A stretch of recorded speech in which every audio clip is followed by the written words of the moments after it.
You're listening to Arsenal Pass, a flesh and blood podcast for players by players.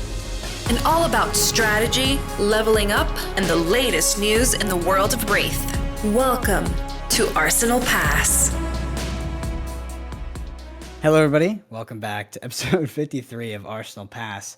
So I'm giggling a little bit on this intro because I get to introduce calling champion Hayden Dale, ask him how he's doing, and we're going to see if he can actually formulate a sentence this time. Third time lucky. I'm good. As always, Brendan. Initially in the intro I said I'm waiting for the FAB 2.0 announcement, but since we're re-recording this intro, we've had the FAB 2.0 announcement, and what are we talking about in today's pod? Well, it's actually the FAB 2.0 announcement, believe it or not. So big news for Flesh and Blood, and we're going to be digging into pretty much everything that's mentioned, going through the article A to Z, and giving our thoughts. But yeah, that's mostly what today's podcast is about. We do have a nice Command and Cookout section coming as well. A little shrimp on the Barbie, if you say. And then, yeah, at the end, we're going to wrap it up, sort of our thoughts on Flesh and Blood.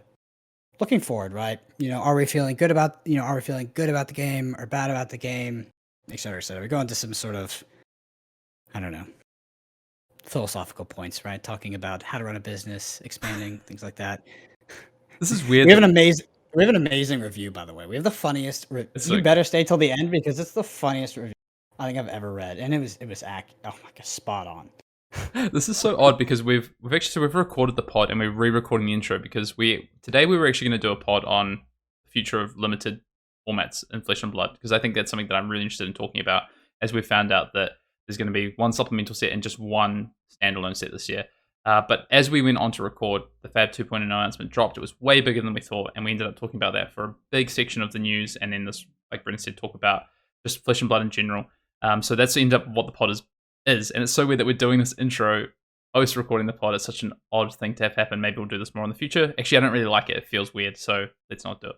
But anyway, Brendan. Anyway, Hayden, let's talk about your chill, relaxed week on the beach in Flesh and Blood. Yeah, I mean, the week in Flesh and Blood has been pretty small for me. No events this week. Been doing a bit of testing with what I can. Got a really cool little package from LSS actually this week of some of these sleeves. I don't know if I can actually hold to the camera because I've got them sitting right here. But these Dragon Shield sleeves. So this is we're not paid to say this or anything. Just want to point that out. We got these in the mail.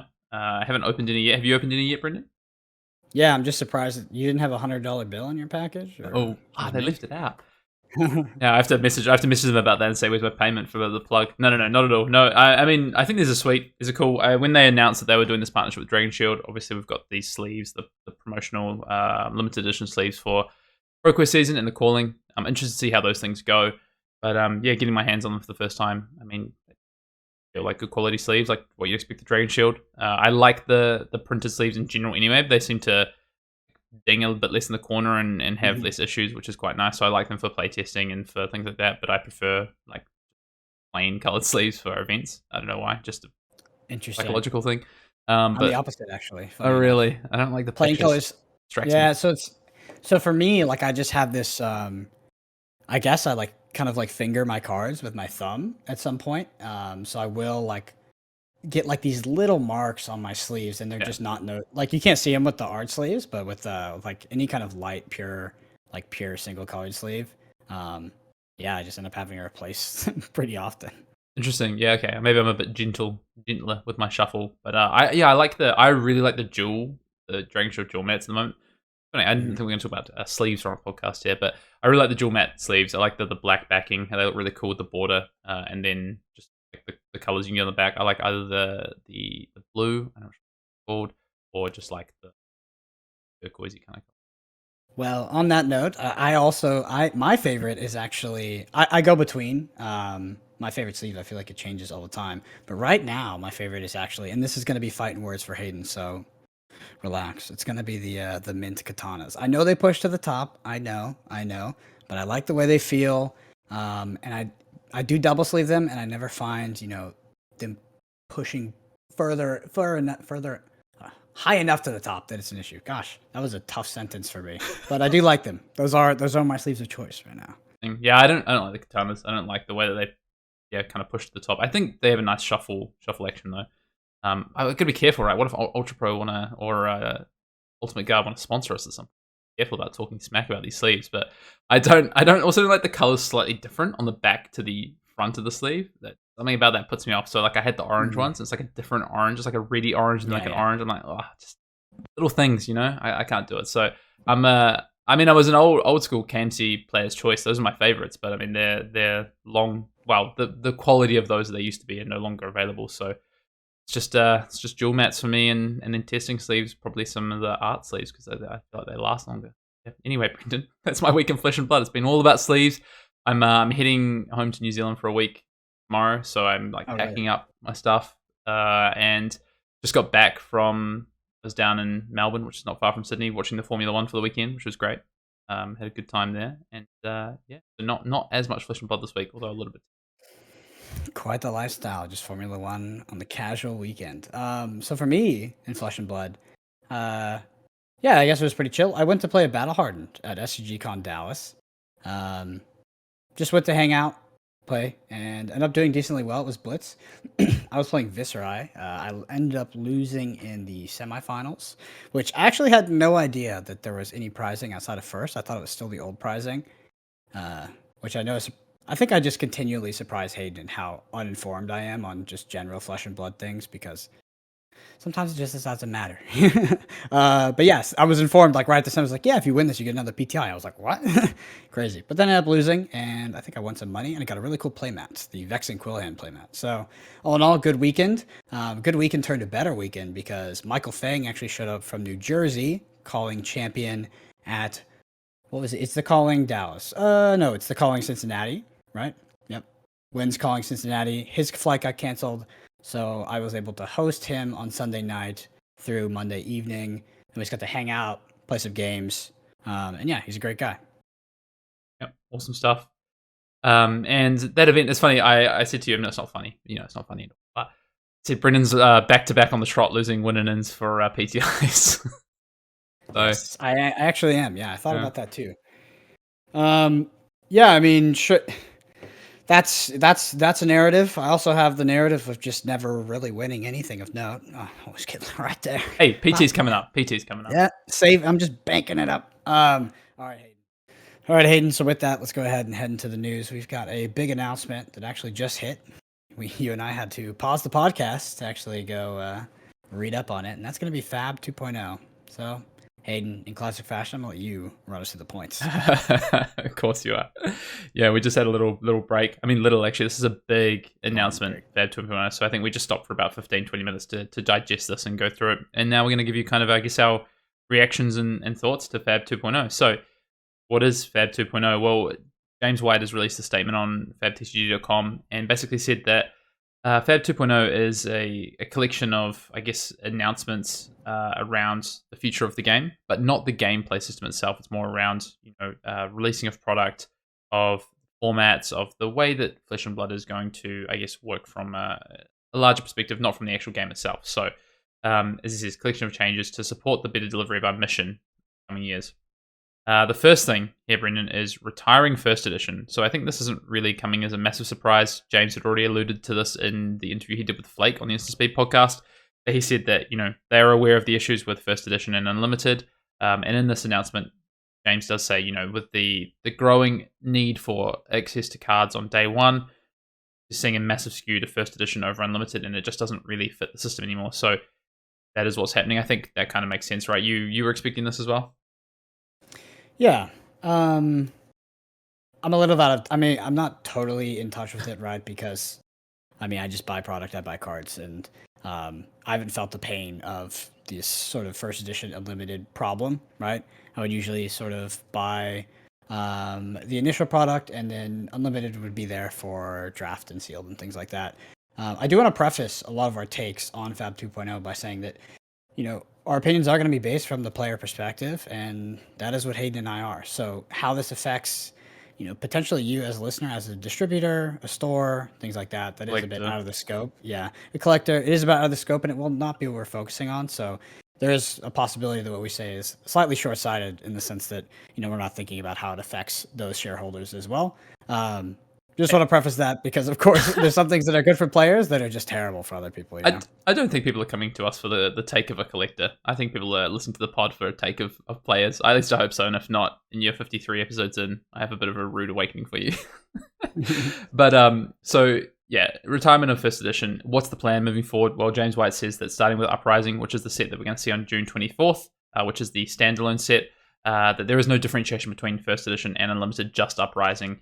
But the change is going to be, and I really like this change, Brendan. I said as soon as I read it, I was like, I like this change. I probably need more time to think about it. I'm sure people have some opinions as to why this maybe isn't a good change, or maybe people think this is a fantastic change. But we're going to see cold foils and rainbow foils in the same packs, boxes. You can open cold foils, you can open rainbow foils in these packs. The rarity is going to change. So cold foil drops are going to become rarer than they have in the past, and rainbow foil, legendaries, and fables are going to... legendary and fable cold foils and Uprising are around 3 times rarer than they have been historically, James White says, but this is offset by rainbow foil versions that are slightly more frequent than in the past. I really like this change, and I know we're just reading facts at the moment, but I'm going to move on to some opinion. One of the issues, I think, with Flesh and Blood, right, has been access to staples, right? And especially when it comes to legendaries like these rainbow foil editions. And I think that's become a bit easier as we've gone on, but people are being disincentivized to open packs, etc., because of the prices of boxes versus the pull rates. But when you've got the ability to pull these cold foils and stuff still, but then also for people wanting to play the game, for players, right? For players, being able to find these rainbow foil versions that are now at a slightly higher pull rate, I think that's great for the game. There's a collector piece in there, and I think there's a player piece in there, and again, like you say, Brendan, that's from a player's perspective, but I think this seems like a really good change. Yeah, there's a sort of something that James always says throughout this part of the article, where he says moments, kind of like moments of wow, right? Like moments of excitement and joy.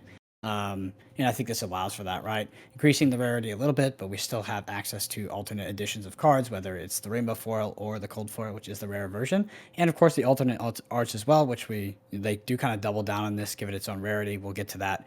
I love that. Like, I love there to be this sort of lottery factor when I open a pack. It makes it exciting, right? If I'm opening a pack and I already have all the cards, and I'm just kind of like, looking for something that's just kind of like a side grade, a side edition. It's whatever. But I do remember when I opened my cold foil Heart of Fandel sitting next to James in draft.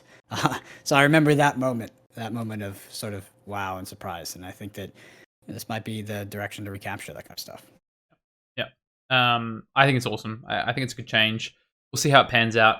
While you were saying that, you're talking about these alt arts, and like we saw with Wildfire and Pulverize and these kind of cards. You pick a card, any card like these from Everfest. These now have their own set symbol, which is this like half diamond, purple triangle. James at pains to point out that he sees it as a half diamond. It's like half the Fable symbol, which I think alludes to some of the rarity of these cards, which is quite interesting. But we won't dive into that too much. I want to keep pretty high level with this, Brendan, talking about FAB 2.0. But you can go and check out the article. But yeah, basically overall a change to the way that you no longer have first edition. We have the set, and we have pull rates for cold foil and rainbow foil within that set based on that, and these alt arts as well. So, yeah, awesome stuff. Looking forward to it. Yeah, I'm all for it. Next piece on this is cold foil reprint policy, not changing, basically. Just pointing out that I think they will, a cold foil that appears in Uprising will only ever appear in Uprising, for instance. So that is James White pointing out that this isn't changing. I think very good for collectors, obviously, and very good for, anyone who pulls these in their packs, right? Just knows that these cards hold value. So good to see. All right, Brendan, here we go.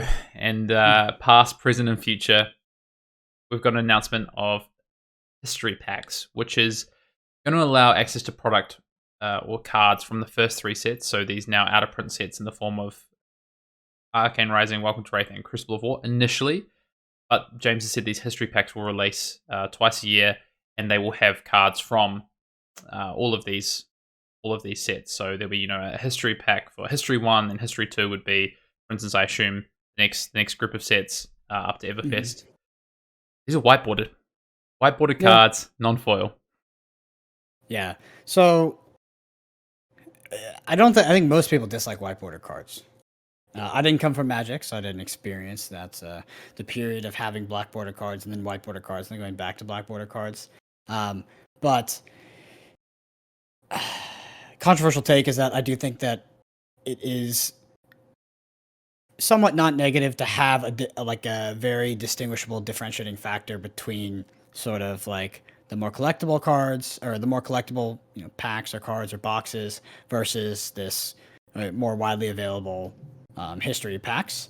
Because like even right now, like the difference between some of my first editions and unlimiteds is almost indistinguishable. Like even the symbol is like reversed sometimes. Like sometimes it's a circle, sometimes it's not. Yeah, But from the original it's just sets, yeah. yeah, it's very close to undistinguishable. So that is like the slight good side, I think, right? And that might piss some people off that are getting the whiteboard. It's like, oh, mine look the same as yours. It's like, it's fine. I don't really care. But I just know that people really hate the whiteboarders, and I think it's not that bad.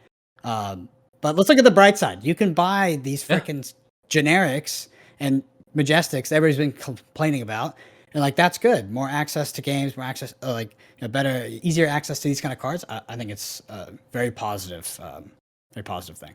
Yeah, I mean, my take is once I get past the eyesore that are these whiteboarded cards, because I do think they are hideous, but that's whatever. I think the fact that these are available for access for players is fantastic. I think that I'm interested to see how it goes.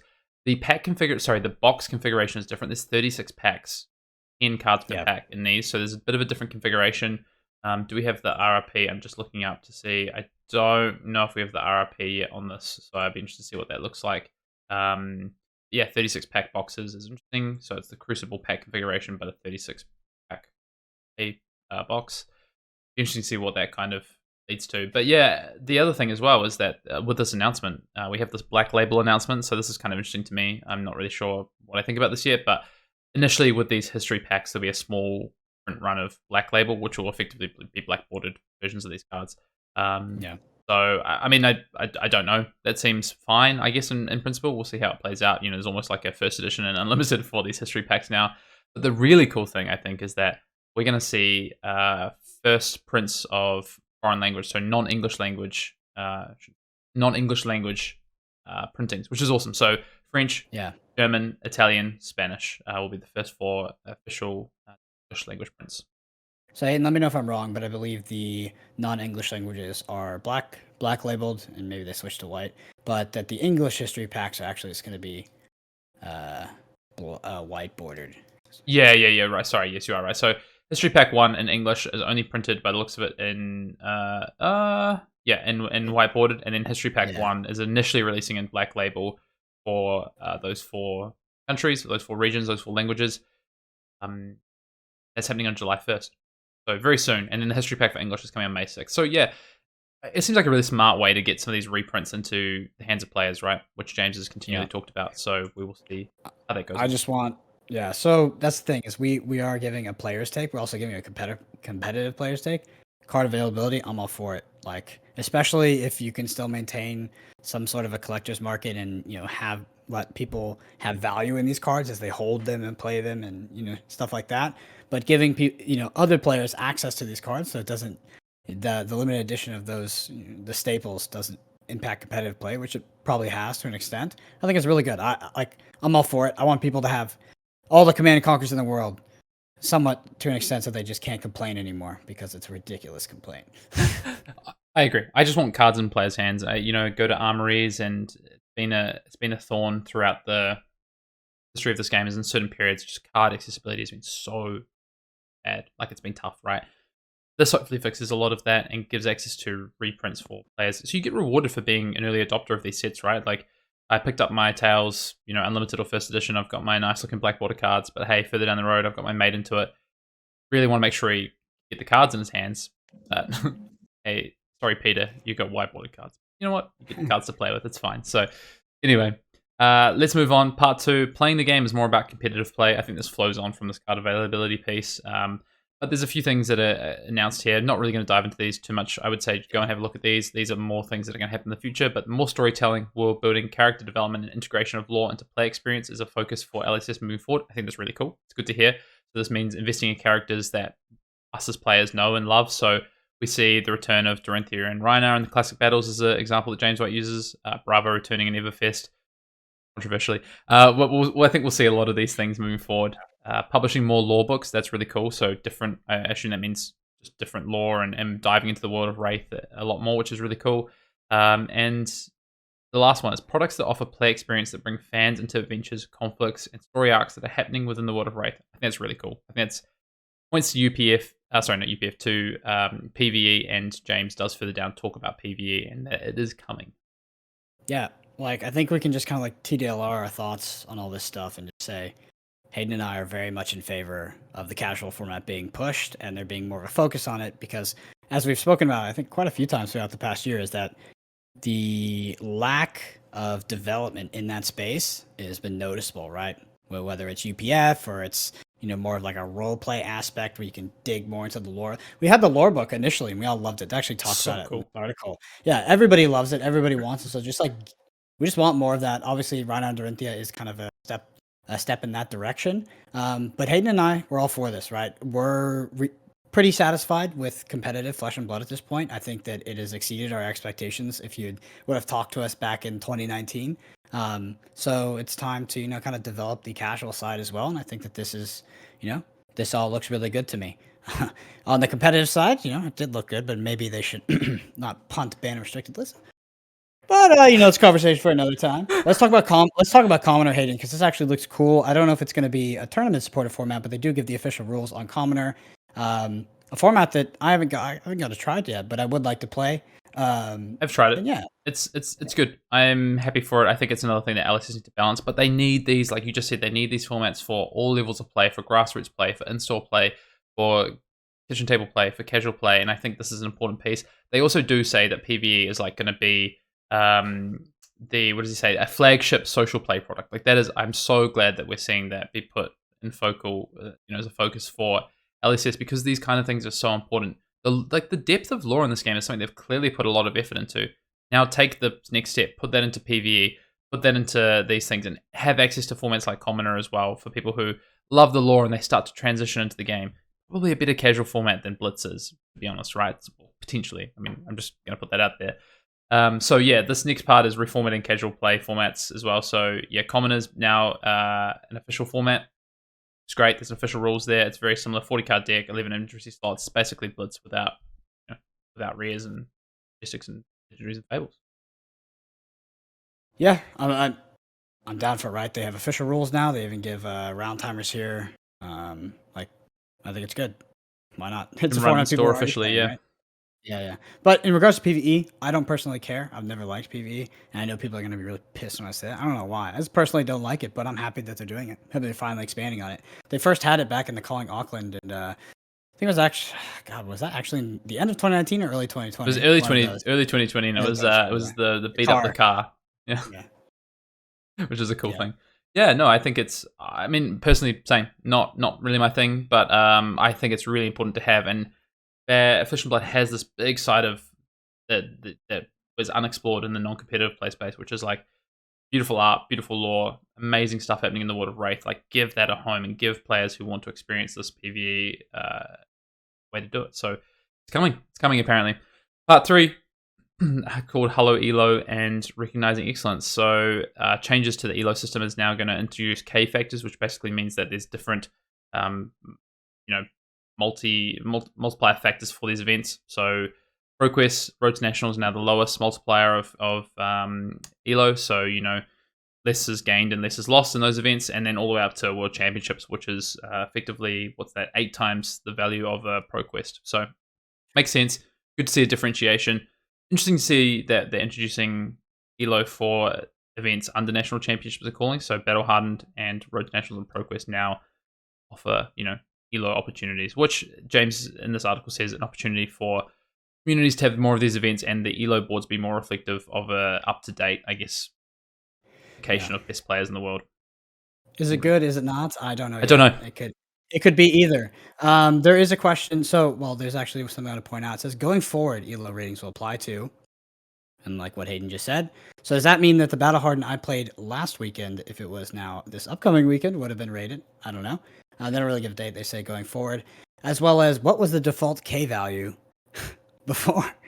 That's a little bit of information that'd be nice to know because we've got a K factor of 64K at the World Championship and then a K factor of 8K.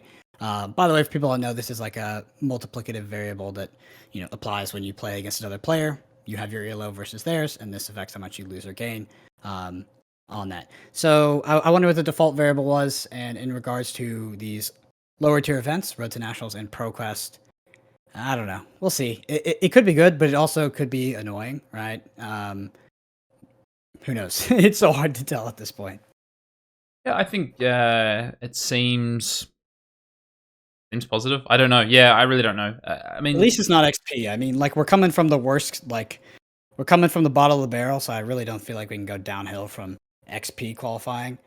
So it's a plus for me for now, but I just have no idea which way this is gonna go, right? Like if it's gonna be like, yeah, whatever, or it's cool, it's like good for us, or it's just like a net negative because now we have to feel like we have, now we feel like we have to grind these things and we don't really want to. We're already locked for the event, but we want to, just spike the elo. Who knows? I literally don't. I just would have liked to. What I would have liked out of this is a bit more of an announcement around what elo means, because the only thing we get out of this is this will then enable elo ratings to be used as a pathway to Pro Tour and World Championships. In support of this, we're considering implementing an activity requirement to remain on the elo leaderboard, which is fine. The last bit's good, but we've had elo since the inception of competitive play, and yet nothing has happened with it. So probably my only criticism of this article so far is, can we get some more understanding of what elo actually means? Why, I understand that it's a future thing, but when are we using this? When should we care about it? When should we be thinking about, maybe I want to go to this event because I'm like 8 elo off maybe being in the top 50, and that might mean something. Like, where does this come into play? So I would like some more. So lacking some clarity, but also not nearly as bad as it was in the past. I remember I went to the Calling Vegas, and I made day 2, but I couldn't top 8 because of the ridiculous round structure. And then I decided to not play day 2 and instead play the ProQuest because my ELO was quite high. And this is back when there was one leaderboard. And it was high because I had done well in a limited event. And then when I got home from Vegas, they announced that they split the leaderboards and then retroactively applied it. So it was just like so bad for me. I ended up just losing a bunch of ELO. And they split it. But so at least they said going forward, which is good, instead of just like kind of retroactively adding this stuff. And maybe, some people took some fun decks to a Battle Harden or a ProQuest and they just get dunked on ELO because of that. So I'm happy about that. That was good thinking. But I would love to know what the heck ELO is going to be used for and how it'll be used. Kinda. I mean, I played Livia this one of these ProQuests this season. I mean, if there's ELO on the line, I'm definitely never doing that again. Do you know what I mean? So I'm interested to see how it plays out at these lower level events. Is it good? Is it bad?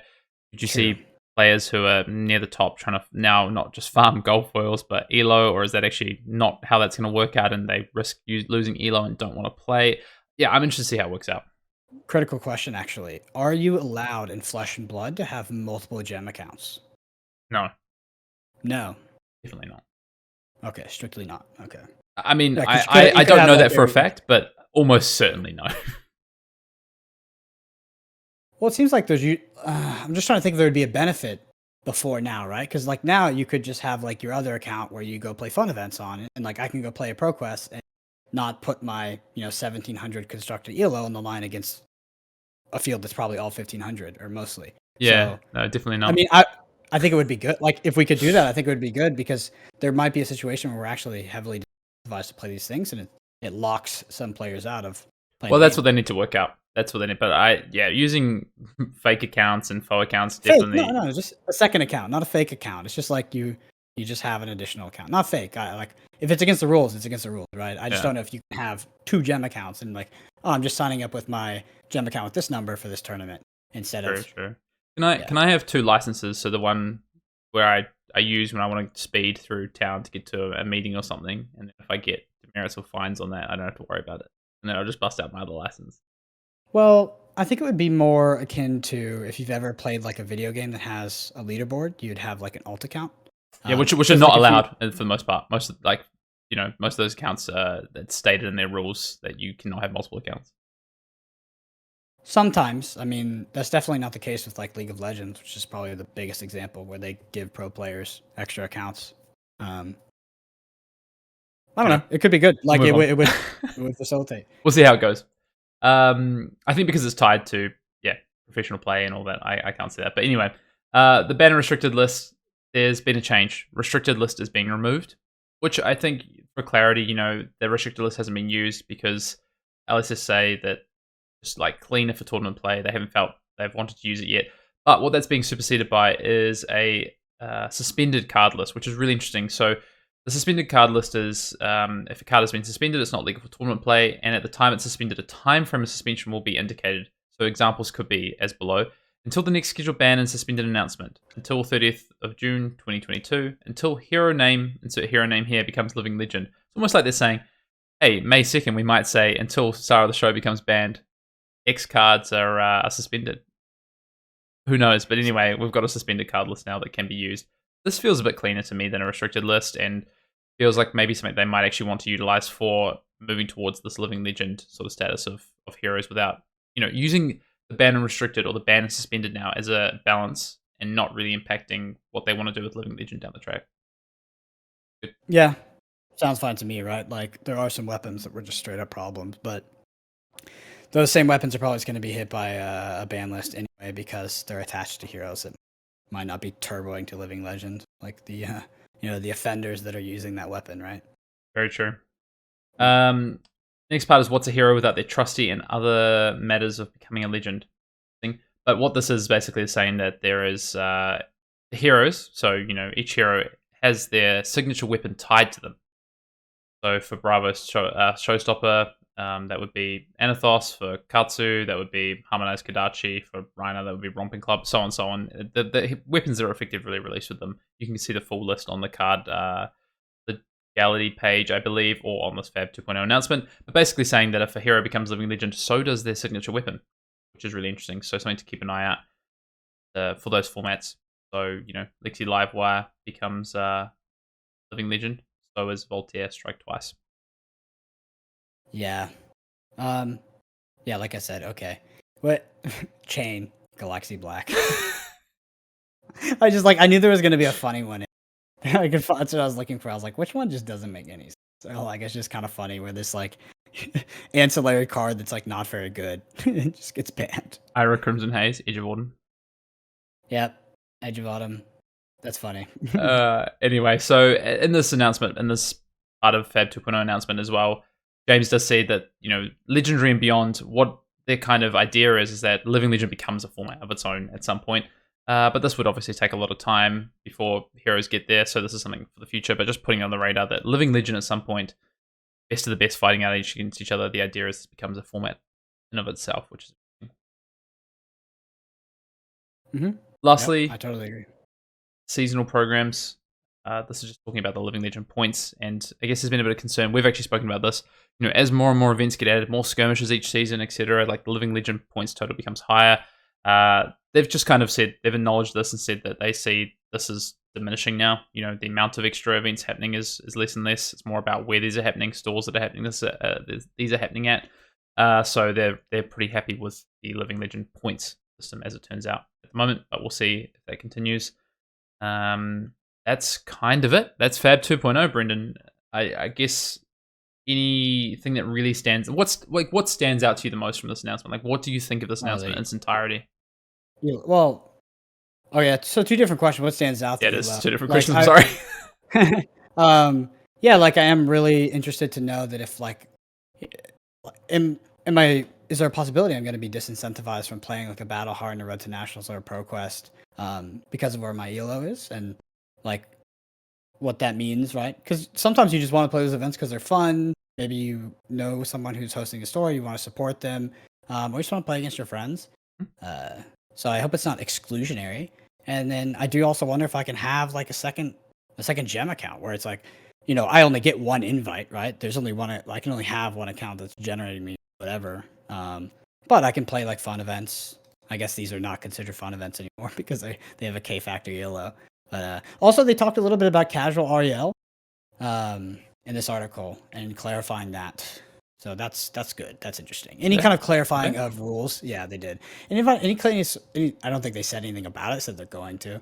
Any sort of clarifying of rules and rules level enforcement, I think is really important because I do think there is a sort of dissonance in a lot of events where I agree. Yeah, nobody really knows what's going on. Road to Nationals and ProQuest were both casual. Doesn't make any sense, right? So they're looking at a third level of rules enforcement. That's what James says in here. Missed that, sorry. So you'd have effectively, I guess, have casual, maybe competitive as the new one, and then professional. So there's kind of in between casual and professional, which I think is much, much needed for clarity around events like Road to Nationals, because there's a lot of things at Road to Nationals that probably shouldn't, the rules shouldn't allow for in terms of just mistakes that happen and people being held to a higher standard because of what's on the line, but it's at a casual level. So yeah, I'd love to see a change in a third rules enforcement level announced. It's an interesting announcement. I think overall, really positive. I think this is a good announcement for Flesh and Blood. I think, as opposed to the announcement we saw last week, it feels like a lot of time and effort has been put into craft this announcement. Really clear about what they're trying to say to the players. Feels like words are being chosen really carefully, but also a lot of information is given and a lot of transparency about what the future holds for Flesh and Blood. These announcements, even the fact of like how these whiteboarders are going to work, how even out to 2024, letting you know that we're going to get the cards into hands of players, etc. And outside of my only critique being around the elo system and just a bit more information and fleshing out that system, we're still early on. We're still before Pro Tour 1, so I can kind of get that to an extent. But yeah, overall, I think this is both a really good announcement for competitive players. It's a really good announcement for any player at any level, whether it be an aspiring competitive player, whether it be grassroots player, whether it be kitchen table player, whatever it is. Players looking for a bit more information about the lore of this game and for PvE, UPF, things like that. I think it's good for everyone, and maybe I don't know, and I'd love to hear some takes on this from collectors, but it seems like it's probably also pretty good for collectors as well, just in terms of the fact that you don't have to guess on like the print runs of first edition boxes, and like there's first edition product available in these packs, like cold foils available in these packs still. Yeah, for sure. So I'd agree with you. Overall, positive announcement, which is a breath of fresh air from the last announcement we got. I do think some of this is going to be up to execution, but it's just kind of a wait and see. Overall, I'm happy, right? There's nothing about this article that makes me unhappy, which is more in line with normal Flesh and Blood announcements, but very contrary to the last announcement that we got. So all good. Step in the right direction. Yeah, I feel good after this announcement. Right, we've just talked about FAB 2.0 for half an hour. The pod wasn't meant to be about it, but a big chunk of it is, and I'm glad it is. I think it's a huge announcement. It's a big change. Well, not even a big change, but it's a big indication of where FAB is moving forward, and I think it's really important to talk about, and that's kind of our first initial reactions to it. So, rest of the news, Brendan, there's a few things that are in the news as well.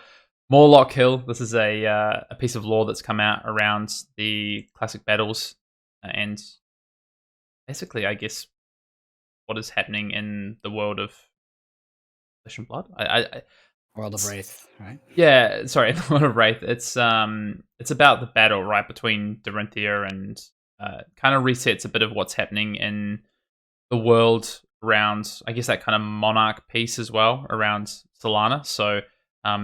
Solana being plunged into shadow. I recommend going and checking out and reading it. It's really interesting, and I think it kind of indicates that maybe we see the light Dorinthia come out very soon. Yeah, I did hear that from some people that they're speculating on a light Dorinthia, which I'm now scared of the reintroduction of old heroes into class constructed. It terrifies me. Yeah, I'm not. I'm joking. I think hopefully this is a one-off, and I think there was. Yeah, I don't know. I don't want to get into it. But anyway, very interesting around Bravo Star of the show and how they came about. But I feel good about other talented heroes being revisited as talented heroes. Crack hours this weekend. Blitz calling. There will be live coverage apparently. I haven't seen a link to where this is going to be. If I do see it, we'll tweet it out on the account and we'll post it in the comments. I do know there is going to be coverage because I've heard that there's a couple of people doing it. I just don't know where it's going to be. Skirmish season wraps up this week. So if you've got another skirmish or a last skirmish, good luck. Enjoy. Have fun.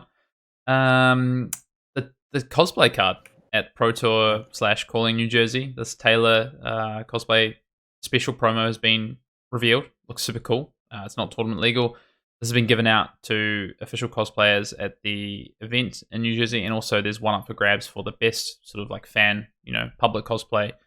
More details are up on fabtg.com of that. Brendan, we did Finally. Sorry.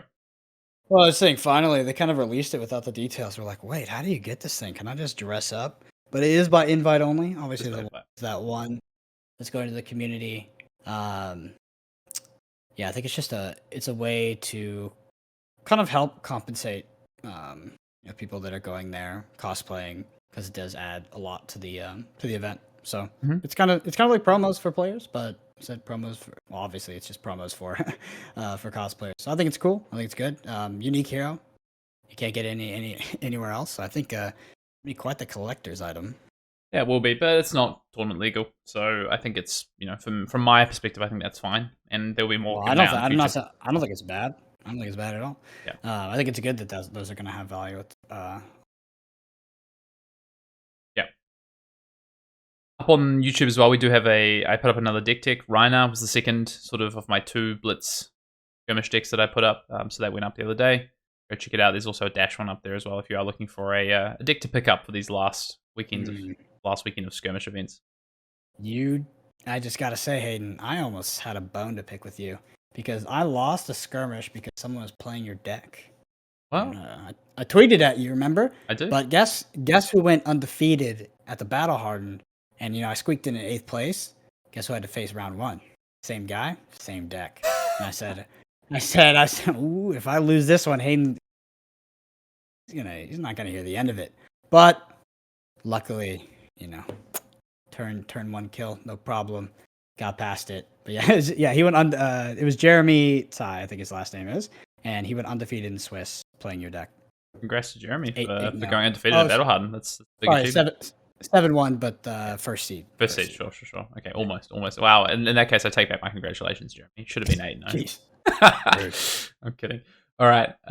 Anything else to add, Brendan? Oh gosh, I guess I'll commit. There's going to be a Vis deck tech. It is going to be released on the weekend. Probably sometime during the Colin Crocrow about the Viscerai deck. It's the deck you played at the Battle Hardened, right? Yep, the deck I played at the Battle Hardened. Talk about some of the choices I made. Most of it is somewhat standard. There are a few cheeky cards, which you'll probably see on display at the Calling as well this weekend. But yeah, we'll get that. We'll try to get that up this weekend, but published during the tournament. And yeah, so we have Viscerai, Dash, and Reiner all covered, which I think are some of the top decks in the format. I'll maybe old him, and of course Hayden's favorite, Kasai. Man, I can't get him off that hero.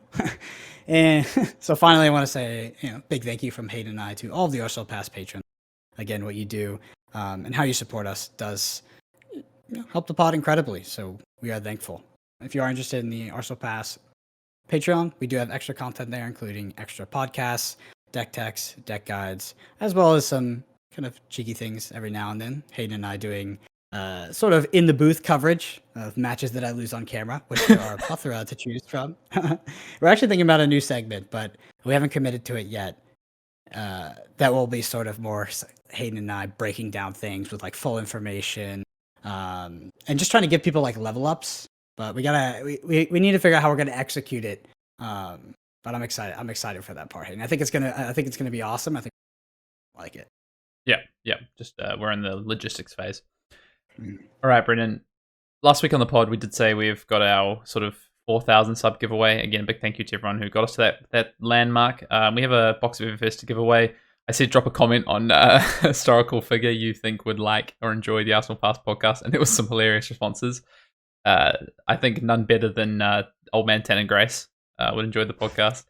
I know you like that one a lot. I have a story to tell you after you finish talking. All right. No, tell us. Where you go? So I was at the Calling, or sorry, I was at the Battle Hardened this weekend, and I met this girl, Elaine, and she was from Baton Rouge, which happens to be where Tana Grace is from. So we finished our match, and I said, "Hey, by the way, there's a guy that lives in your area. I think he might play as well. He's kind of old. I mean, actually, he's really old, ancient, actually." And she was like, "Oh, Tannen," and I was like, "Exactly." I'm not even kidding. There was no prep to that talk. We didn't talk about Tannen, none of that. That was literally how I was just saying that, and she interjected. It was like, "Oh yeah, Tannen Grace." I was like, "Oh my god." Oh, shout out to calling commentator and coverage extraordinaire Tannen Grace, old man Tannen. Yeah, Elaine was one of our finalists last week in our golden ticket giveaway. Yep. Box winner. Yep. Who won the box? Well, I went through the comments. They're all pretty. To be honest, there's quite a lot of funny ones and some good ones. So I just randomly went down, picked one out, and this is going to the Ovlov one. While maybe not technically a historical figure, I'm sure Cosmo Kramer would love your podcast, as he sure is an arse man. That's a good one. And, big Kramer fan, so congratulations. That box is coming to you. Just send us an email at FAB Wait, that's not the email. At arsenalpassfab@gmail.com and send us your details and we'll get the box out to you. Congratulations, Brendan. And fabtcg.com. All right, Hayden. Well, it is a bit rainy out here today, so I don't think it's very nice for a barbecue, but we can always throw something on the skillet, sizzle it up, and I can, make you a nice dinner, rub your feet a little bit. But before that, you got to take me to the command and cookout section. I've never seen you cook. You've also never seen me rub your feet, so True. you better slow down. This week's question comes from Jabril Campbell on YouTube, who says, I like to play aggro decks, but I tend to find myself in situations where I'm so low in life and my opponent is doing really well in my life. My opponent blocks out for most part throughout the game, while I'm not blocking and using all my cards to apply pressure. In the late game, what usually happens is my opponent has one really big turn, and I end up having to block to stay alive, which messes up my next turn. After that, I just can't seem to come back and end up losing. You always hear the saying, your life is a resource, but I'm starting to think that maybe that's not quite so true in Fish and Butter List, and you should be blocking a lot more. But in order for my aggro deck to have the most damage output, I feel like it doesn't make sense to defend. I'm guessing as well, Jabril means, there's a lot of defend 2 cards, things like this, cards that don't defend. I feel like I'm missing something here. Could you guys talk a bit about how you make a decision to defend with a card or attack with a card? However, speaking from today's standpoint, how would you go about introducing Flesh and Blood to a new player? Well, let's tackle the first part, right? Yeah, I mean, it's dense. We talked a lot about... Actually, I think that last part of the question is actually from Jabril. I think that's from last week's question. So I think the question is, how do you make a decision to defend or attack with a card? Yeah, so it's actually a really dense question because there is like the basic concept of winning turn cycles and kind of getting value there. But there's also more macro-oriented things and sort of your game plan, right? You're playing towards a certain specific set of cards, right? Like you do want to play your Steelblade Supremacy out of Arsenal and have a 5-card hand, play Dorinthia, and that's really how you swing the game. Playing your 4-card hand is just going to maybe push 9 damage every turn. Your opponent can block it, swing a weapon at you, and ultimately just lose that game. So there's like these, like I said, there's a macro way of approaching it that's really important, understanding how your deck is going to win the game, what cards, not all cards are replacement level, right? So you got to figure out what to block with and what you're waiting on, how, and what does the most damage. But ultimately, if we're talking about blocking versus attacking in a vacuum, there is the concept of a turn cycle. So Hayden, I know you're a big fan of turn cycles and you're a big fan of winning them. Particularly, this is very important and limited. But why don't you break that down for us, Hayden? Winning a turn cycle. I mean, it basically, because comes back to the hardest question that Jabril asks. Basically, what it is damage in versus damage out, right? It's like kind of like calories in versus calories out. Winning a turn cycle is about, at its very base value, is deal more damage than you take, or at least output more damage than you are taking. So if you have a hand that's 4 cards and defends for 12, because every card defends for 3, but then you have a combination of those 4 cards can output 15 damage.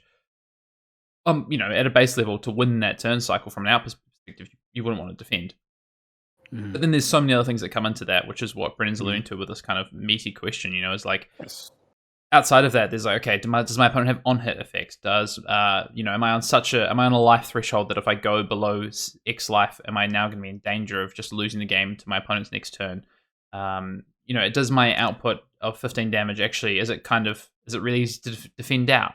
Or is it really difficult to defend out? Maybe I have 11 damage versus 12 in, but the 11 damage is like on-hit effects and it's really difficult to defend because it's an awkward breakpoint. So there's so many different things. But what I was going to say, Brendan, just from like trying to simplify it a little bit, try to decide when to defend or to use a card offensively. I think one of the, obviously you talk about turn cycle, but one of the first things is just to look and just go, what is my overall game plan? Jabril talks about being aggressive and wanting to be aggressive.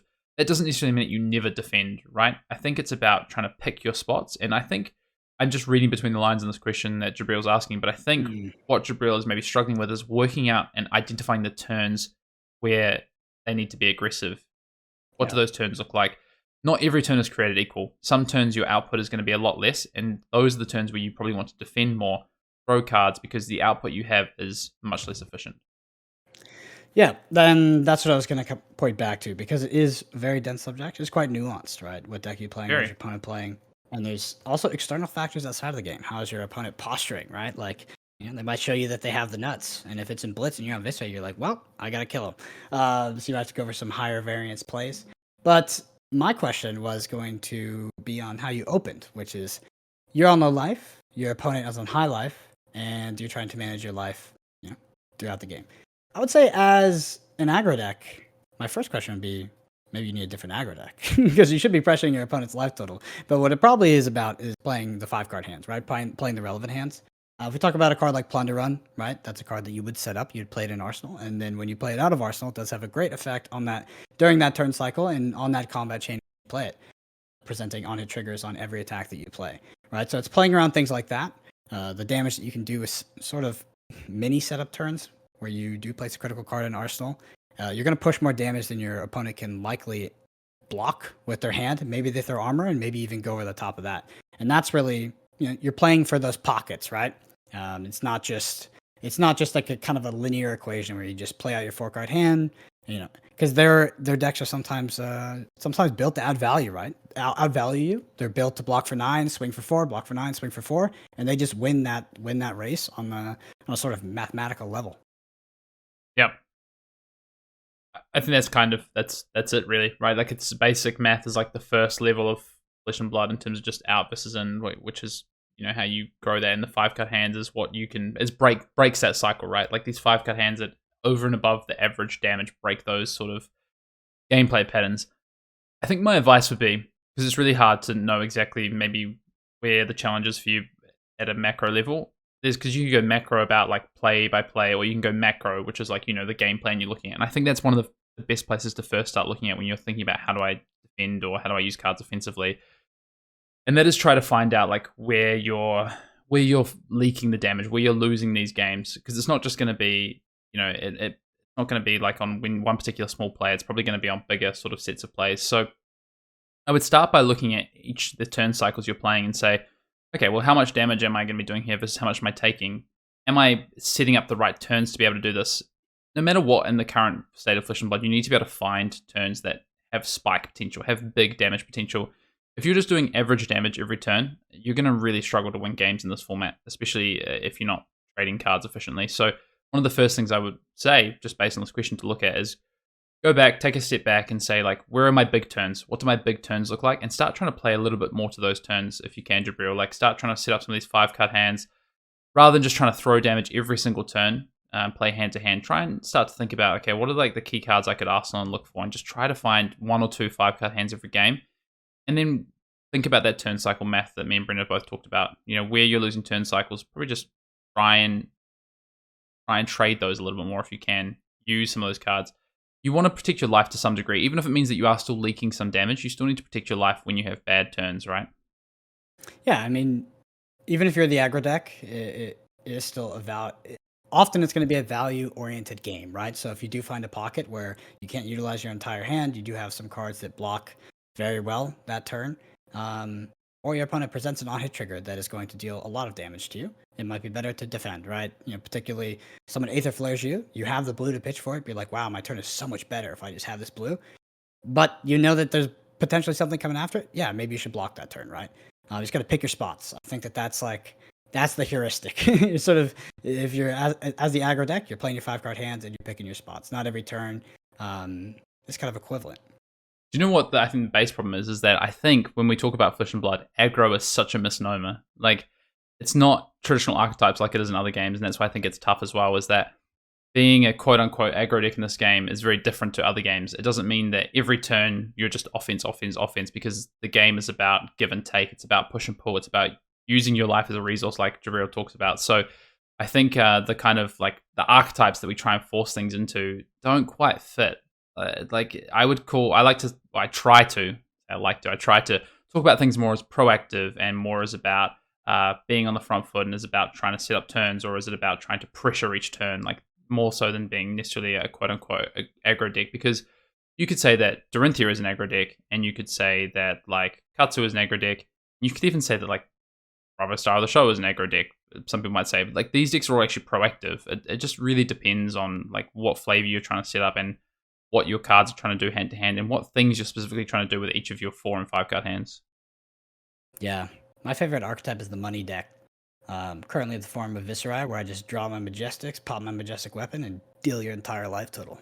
Majestic equipment, yeah. All right, well, Jabril, thank you for the question. Very big question. I hope we've at least helped in some way to answer part of that. if you do want to get a question of the Commander Cookout, you can get that in whatever way you want. Email arsenalpassfab@gmail.com, drop a comment in YouTube like Jabril did and let us know it's for the Commander Cookout. Tweet at us, DM us, Discord server, whatever you want to do. All right, Brendan, because we're so nimble and adapt, and we said this at the top of the show that we've re-recorded in the future, that we're not doing a main topic this week. But to end the show, Brendan, what I did want to sort of talk about is just reflect a little bit on the last couple of weeks of Flesh and Blood. We've just had the FAB 2.0 announcement, which we've discussed. We've just had a ban restricted announcement last week, which left us feeling very differently to how we probably feel this week after FAB 2.0. And we're about to hit the PT in just a few weeks. So my question to you, Brendan, is how are you feeling about the state of Flesh and Blood and the future of this game that we genuinely love? Like, how are you feeling now? For sure. I might go a little bit too deep, but I want to be as honest as possible. So, obviously, we definitely aired our thoughts last week on the ban restricted announcement, and I think you could probably deduce that we're not the biggest fans of it. That being said, I do think that Hayden and I and a lot of the rest of the player base can sort of roll with the punches, learn a lesson, and still focus on the rest of Flesh and Blood, which is, for the most part, overwhelmingly good. I mean, like I sort of mentioned during FAB 2.0 when we were talking about it, where we've come in Flesh and Blood based on where we were about a year ago is unbelievable, right? It's absolutely incredible. Especially the professional professional circuit and the competitive sort of Grand Prix callings, like tournaments, whatever you want to call them, that we got. Like, that was a huge achievement, and like I think we're absolutely taking steps in the right direction. And FAB 2.0 does resonate with the rest of that equation, right? Some of the stuff that was left out, which is the casual player base, things like UPF, things like card availability, things like PvE, and of course this product issue that I, like I said, I didn't experience personally, but I definitely heard about it, right? And I knew that there was Unlimited that was kind of just sitting around. So ultimately, it's good. Like, I'm happy, right? Like, I think it's a good look. It shows that they're listening. Like, they care, and that they're not completely out of touch, right? And that's good. Like, that makes me feel very confident. The one thing that I am concerned about, though, and not to get back to saying negative things, but I am concerned about the scalability of Legend Story Studios with the game. Just from some of the announcements we've seen, and I know we're coming off of the biggest negative announcement ever, but I have seen some hiccups, right, throughout the past year that have looked like the game's grown quite a bit, right, and maybe the studio hasn't grown to support what the game has become. And I do think that if that is the issue, it will only get worse, right? And I just hope that Flesh and Blood can support the popularity that I believe it deserves, right? Because I think it's a fantastic game. And I think it can be one of the most popular tabletop games in the world, if it is not already. So yeah, my main concerns are about scalability. I believe when I look at Flesh and Blood, it's like a work of art. I look at these cards, like the system, and I know we've had some cards. It's just so perfect, right? The equation that all these cards are developed on, like everything looks like it was built for scale. A lot of templating, just they executed these first few sets super well, and it's really kind of good for the future of the company and my outlook on that.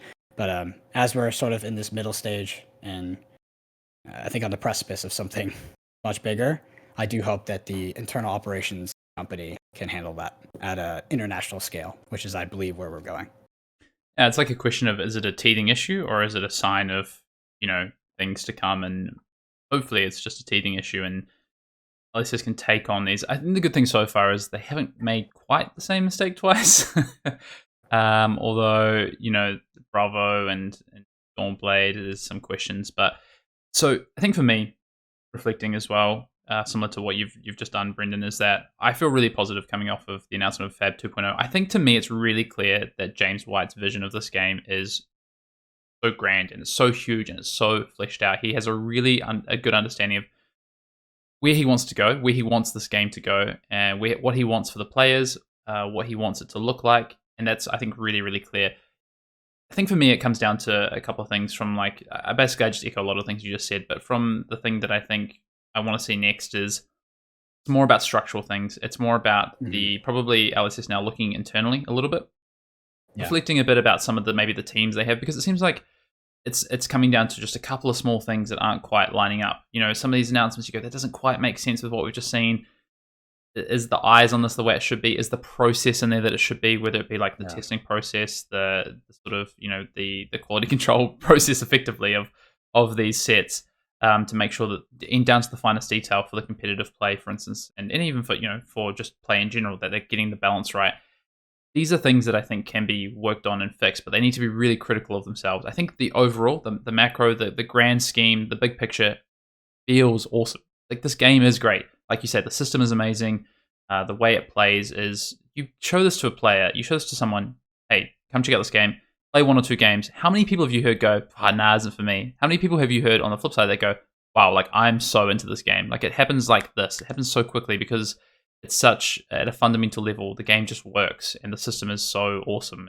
Quite a beautiful design. But to get to the next 3, 4, 5 years that we want to get to, some of these things that could undo it are at like an internal level, I think, with Legend Story Studios. And to be blunt, I think those are some things that need to be looked at. But yeah, this week I'm feeling infinitely better than I was last week about the game. I actually didn't feel as down about it as I know a lot of people did with the announcement, but I was frustrated with the announcement, for sure.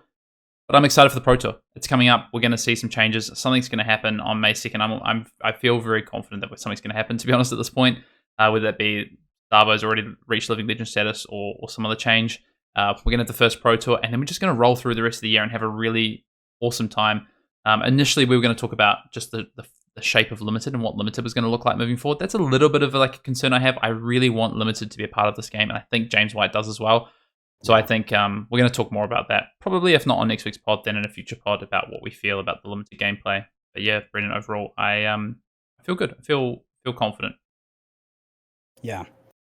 I sorry, I'm just in the same position where you were, like, just kind of like deeply listening to what you say and like resonating on it, because I do echo a lot of that.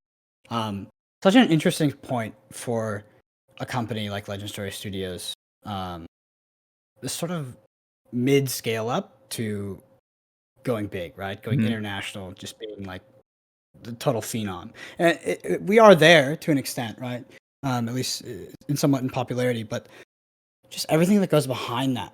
When you start having to design sets that haven't been designed, 6 years ago, like the team that supports the biggest card game in the world has to be rock solid, and they have to have enough people, right? Like, Flesh and Blood is growing at an alarming rate. I think they already did one of the most incredible things that I've ever seen a company do, which is Flesh and Blood basically released in COVID, and they navigated that and succeeded, which was really, really impressive for a game that's played in the flesh and blood. So I think we've seen resilience out of the team, sort of be scrappy, think on their feet.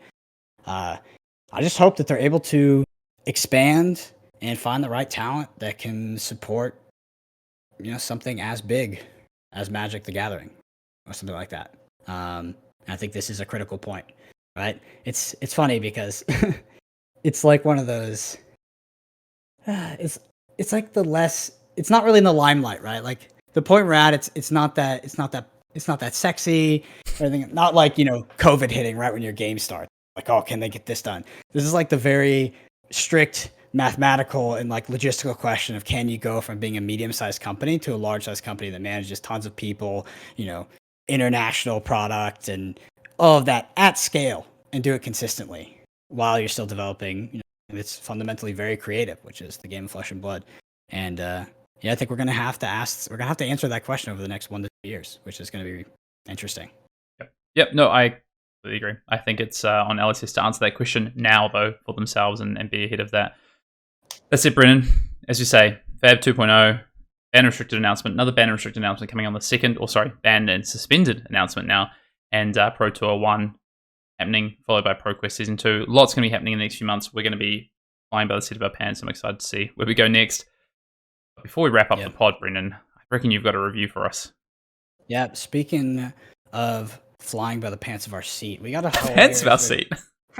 hilarious review here from Jack McDowell 23. He gives us a 5-star rating. Sorry, I had to reread that name a few times just in case it was like a trick, and I was going to say something bad. So Jack McDowell 23 says Arsenal Pass is the titular source of everything Flesh and Blood related. They have the charm and banter of an elderly couple sunsetting into their golden years together with meta-defining decks in hand. The Australian Nationals winning Hayden Dale wealth spring of knowledge about the game, while his charismatic other Super Saiyan looking guy keeps Hayden's Icarus level ego from flying too close to the sun and keeps the podcast grounded firmly. Me keeping the podcast grounded. That's interesting. Don't pass up on this chance to gain new perspectives on this wonderful game and maybe learn that the true goal of Flesh and Blood is not about winning worlds or callings, but instead about the friends and rivals we make along the way. Well, I like that I've assumed the grounded. He does get a little wild on these podcasts, sometimes goes off topic, but I'm doing God's work out here. That was a funny one. I like that. That was really well written. So yeah, if you wanna get featured on the Arsenal Pass podcast through a review, recommend. So we have something called Rate My Podcast. So if you go to ratethispodcast.com/Arsenal Pass, it'll give you all the links you need to shoot us a review on whatever platform you want. The funny ones definitely do take precedence in getting featured. If you slap a 5-star, it does help. I'm not gonna lie. But yeah, this is a perfect example of the review I like to see. That was hilarious. I like sunsetting into my gold, holding my my chain deck with you.